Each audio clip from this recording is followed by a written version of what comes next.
Chinantebulemax amagris. Eu fiz até um short sobre ela semana passada, que ela tava murchinha e ela reviveu, ó, tá lindona agora, então, não, ela precisa ir pro canal no YouTube, porque ela é uma sobrevivente.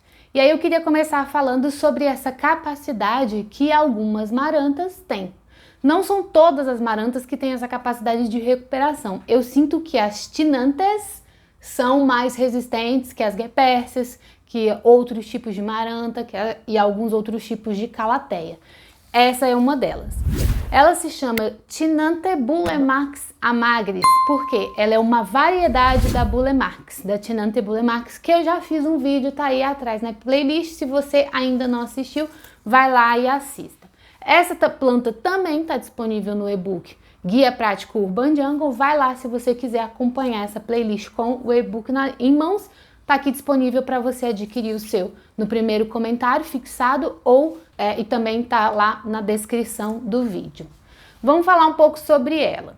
O que aconteceu com essa planta para que ela ficasse daquele jeito que eu mostrei num shorts que estava aqui?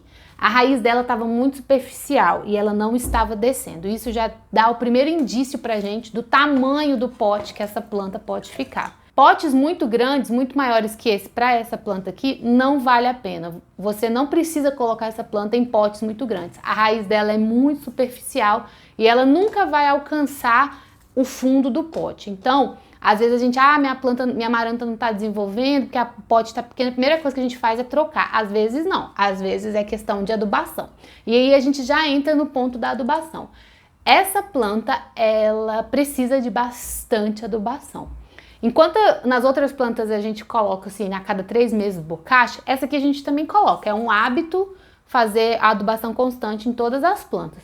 Mas ela também coloca, ela gosta de um pouquinho a mais. Então também coloca esse Super Thrive, que é um super adubo que de vez em quando dá para usar, mas é muito caro, né? Eu sei que não é todo mundo que pode ter.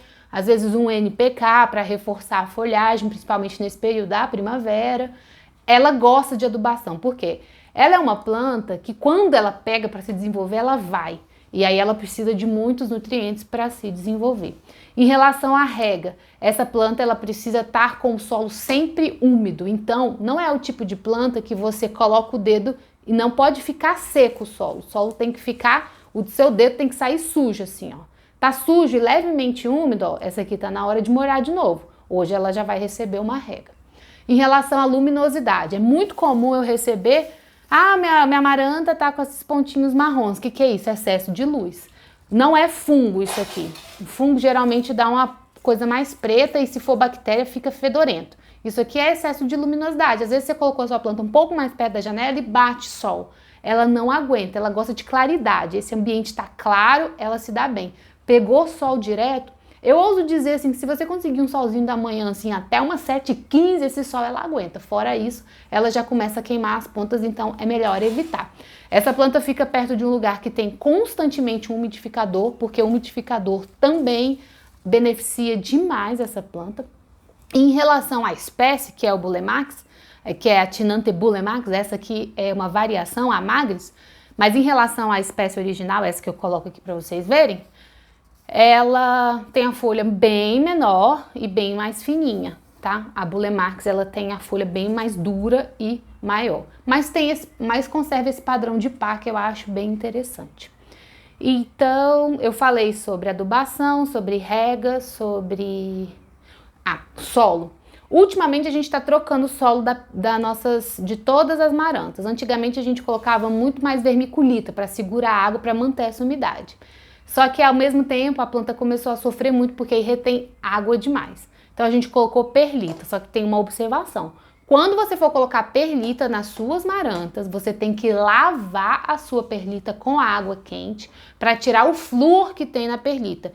Esse flúor é uma das características de acúmulo aqui, ó, na ponta da planta. Esse acúmulo de minerais na ponta das marantas faz com que as pontas fiquem secas, tá? Então isso aqui também pode ser indício de acúmulo de mineral. Ah, mas a minha água de torneira tem mineral. Tem, então. Essa planta aqui também é regada com água filtrada.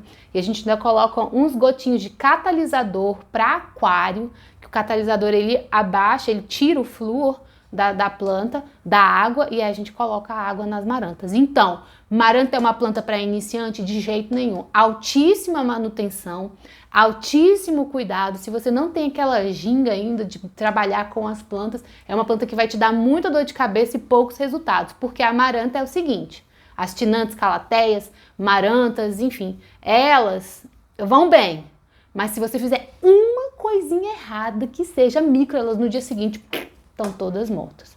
Vale a pena? Aí você avalia. Aqui está a minha dica. Se você é iniciante, evite um pouco, compre outras e depois que você tiver mais um molejo no mundo das plantas, comece a adquirir as suas marantas.